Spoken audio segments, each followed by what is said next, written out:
pagi semua. Apa khabar?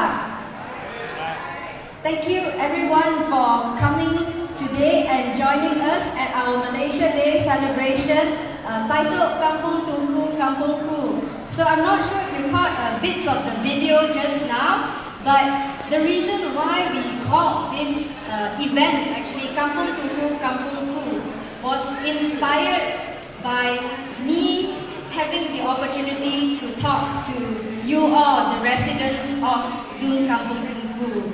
So during the election season, when I was getting to know you all, I found out that Kampung Tunku has lots and lots of interesting history.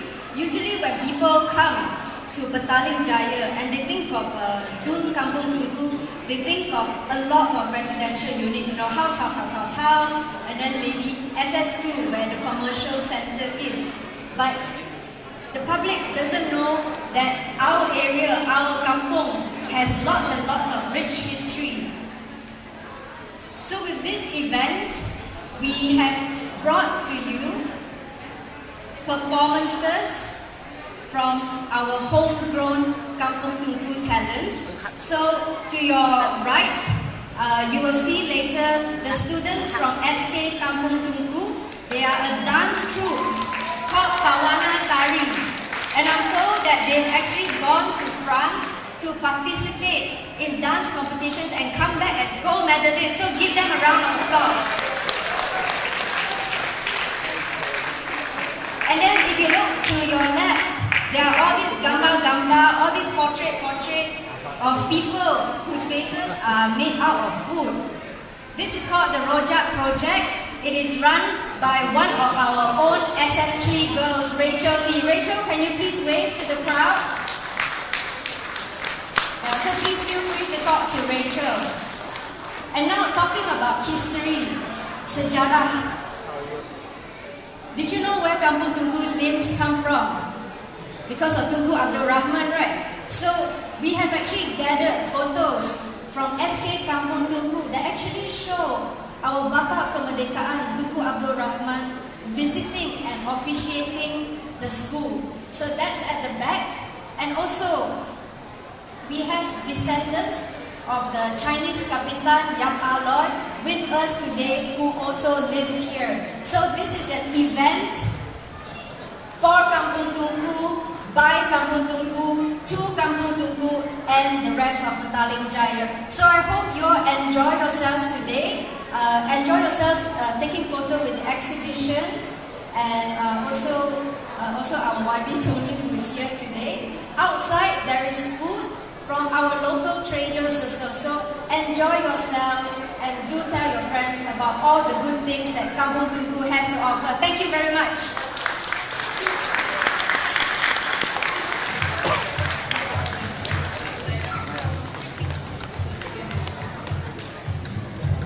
Thank you, YB Lim for that speech. Now we would like to call upon YB Tony Hua, the Member of Parliament MP, to give his speech. 谢谢 YB 李立伟，现在我们来请 YB Tony Hua， 他是一位议会成员，来自达马萨拉来发言。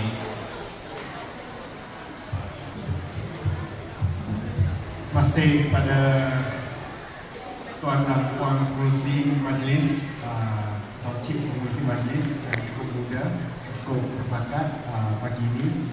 Selamat pagi, salam sejahtera, salam merdeka, salam menyambut Hari Malaysia dan salam harapan kepada semua penduduk-penduduk di kawasan SS3, Sungai Way, SS2, seluruh Kampung Tunku dan juga Petaling Jaya. 我们的Petaling Jaya teman-teman Tasya Zaosang Hao. Saya amat bangga datang hari ini melihat satu program yang cukup meriah, cukup merangsangkan, yang kali pertama sekali saya lihat merangkumi sejarah kawasan Kampung Tunku, personaliti yang terkenal dan juga penduduk-penduduk yang cukup berbakat dari segi seni dan anak-anak kita dari segi pelbagai jenis seni, tarian dan lain-lain yang mengambil bahagian dalam kempen Hari Malaysia hari ini. Kita merupakan sebuah negara yang sudah merdeka 61 tahun, tapi saya rasa tahun ini adalah amat istimewa. It is a special year sebab rasanya macam kita merdeka kali kedua dalam sejarah kita.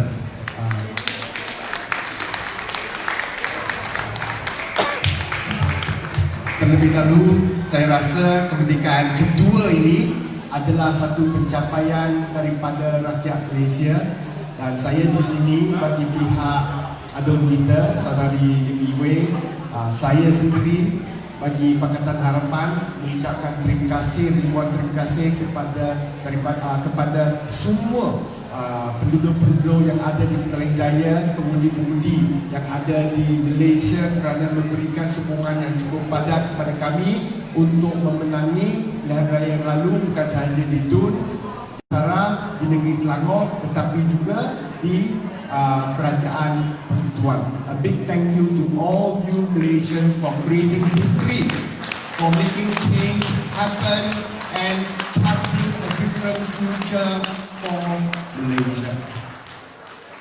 Why we have seen these elections, this Malaysia as a very different Hari Malaysia. It is because we now have a chance. We now have a chance to create a different future for Malaysia, for our children. Malaysia has for the longest time been bogged down by issues of corruption, issues of mismanagement, and issues of abuse of power. What we want to do today with a new government is to fulfill the promises that we have put forward to the people. That is to run the government as cleanly as possible, to run it competently, and to run it with accountability. It is very important.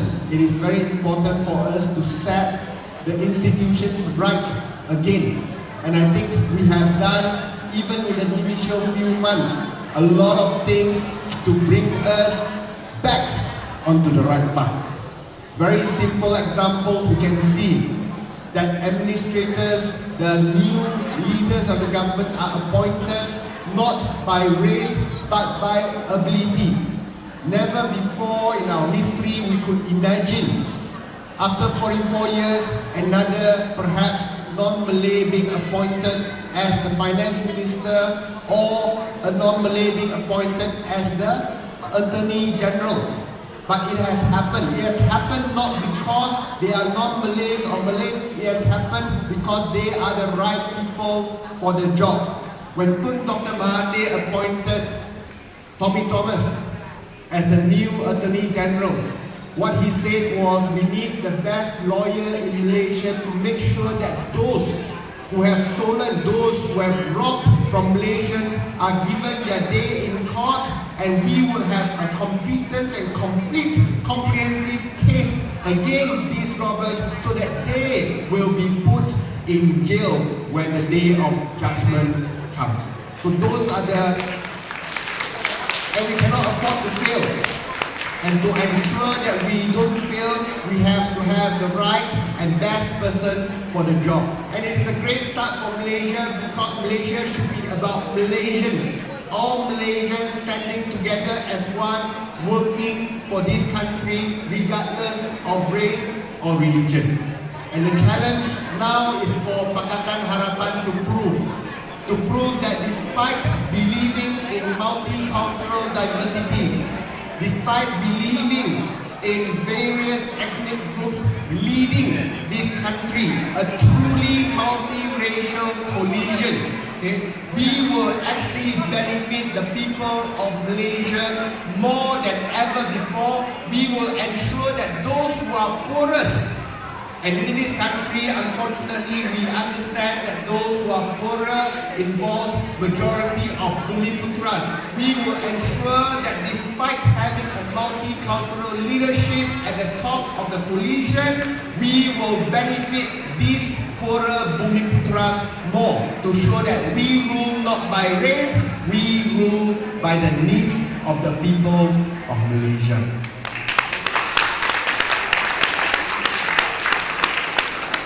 I'm now working full time in the Ministry of Finance. So while Malaysians celebrate, I sweat. Really sweat. I don't think I have worked harder in my life before this. Perhaps when the time when I started my own company in 2007, I remembered perhaps possibly working like this. But I have not worked like this for the longest time. The hours are long. By 8, latest 8:30, I'll be in MOF, Putrajaya, it's quite far away. In the evenings, I'll be having meetings, a lot of them in KL. And for the past week, I can tell you, every night have ended not earlier than 11 p.m. So I will reach home midnight. Even yesterday weekend, I reached home 12:30.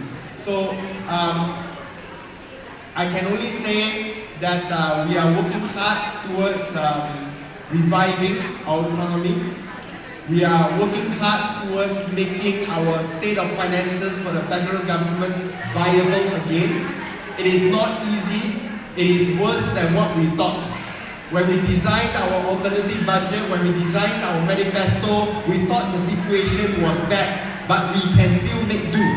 But when we went in, not only we realized all the debts we expected were there were more debts in the picture.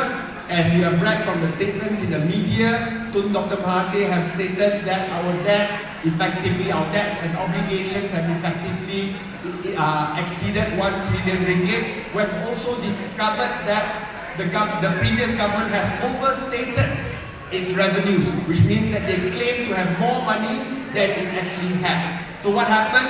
They didn't pay back GST refunds. No, you saw GST refunds standing 19 billion ringgit. We are not talking about 1 or 2 billion ringgit. We are talking about 19 billion ringgit. Then subsequently we discovered income tax. Many of you are also owed refunds. And these income tax refunds accumulated over the past 6 years amounted to 16 billion ringgit. So a total of 35 billion ringgit owed to the people of Malaysia. The Minister of Finance in Parliament have already given the undertaking. We will return all of these 35 billion to the people of Malaysia, because this is not money belonging to the government of Malaysia, but money belonging to Malaysians. So after he made that promise, I have to sweat and work. Kena cari wang. Thankfully, Malaysia is a country blessed with resources, with assets, and we are looking at how to best maximize the values of these assets, maximize the returns of these assets, so that we can generate sufficient liquidity, sufficient funds to repay the people of Malaysia, and yet still be able to fund all the programs that we want to run for the coming budget. So over the next month, in case you have activities, in case you have more programs, in case Tony Phua became missing, I apologize in advance, because the focus for the next month for me and my colleagues at the MOF really is to finalize the budget for 2019. This budget will be read on November 2nd in Parliament, and it is a much anticipated budget by not only Malaysians but also all foreign investors. So we have to make sure that it is a budget that will deliver. It is a budget that is difficult under very trying circumstances, but we must make it work, we must make it deliver, because this is the budget that will chart the course for Malaysia's economy over the next 3 years. So once again, I would like to thank all Malaysians for all the support that we have given so far. I'm working in the Ministry of Finance, not for anything else, definitely not for money. I'm hardly getting any money working like this, but for the satisfaction, knowing that we can improve the state of finances for Malaysia's economy, for the government, and knowing that your money, your taxpayers' money, will be used to generate real value for money projects. I would just like to highlight two small examples, perhaps one, the other one not fixed yet. No, example, one of the first projects that I dealt with when I went to the Ministry of Finance was actually the LRT3 project, the project that connects the LRT from Port Klang to Bandar Utama, 37 kilometers.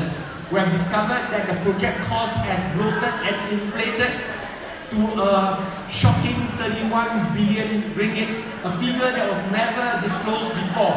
So after we discovered the huge cost to the LRT3 project, we sat down with the contractors, we sat down with Prasarana, we sat down with MOF, and we looked through every detail. That's why it takes long hours. We have to sit down with all the engineering consultants to see where costs can be cut without affecting the line. And we discovered many excesses. We discovered that they build tunnels when you don't need tunnels. We have discovered that while it's an LRT station, they decided to make it MRT size. I mean, what's the point?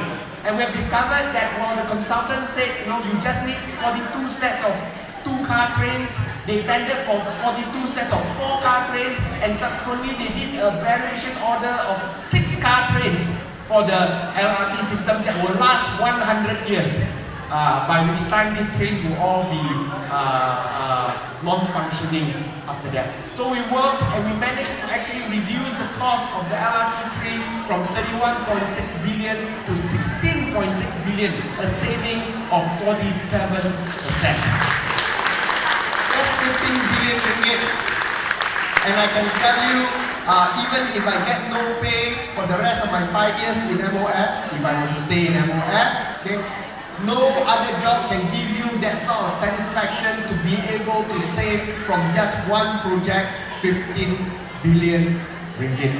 And this is a good thing for Malaysians. Why? Because that means that the amount of debt we have to borrow to finance our projects is reduced by 15 billion. Your children would not have to pay future GST in order to pay the debts of these projects. And secondly, when the cost of the project drops, when the cost of public transport project drops, then the fare required to recoup the money also reduces. And when the fare for public transport reduces, more people can take public transport, then less people take cars, our roads will be less jammed, and then we can have a truly achieve a truly developed city status in the future. So the good thing about this LRT3 example is whenever the Ministry of Finance now call for projects to come and give their reports to the Minister of Finance, they all come prepared. They all want to make the Minister happy. They all come and say, don't worry Minister, we have good news. We have managed to cut this amount of cost from our project. So we are actually starting a new culture where the officers, the civil servants in the ministry all look at procurement from a cost and value perspective, helping save taxpayers' funds. It is a start. We cannot promise an overhaul immediately, but certainly with the right start, we can again, as I mentioned before, set ourselves in a new direction. We are building a new Malaysia, a Malaysia where our children in the future no longer have to think about migrating to other countries. We are setting a future where all Malaysians are proud to stay, live and die in Malaysia. We are creating a future where our children can fulfill their potential in the land that we love. Thank you very much once again for your support. Happy Malaysia Day. Thank you. Thank you.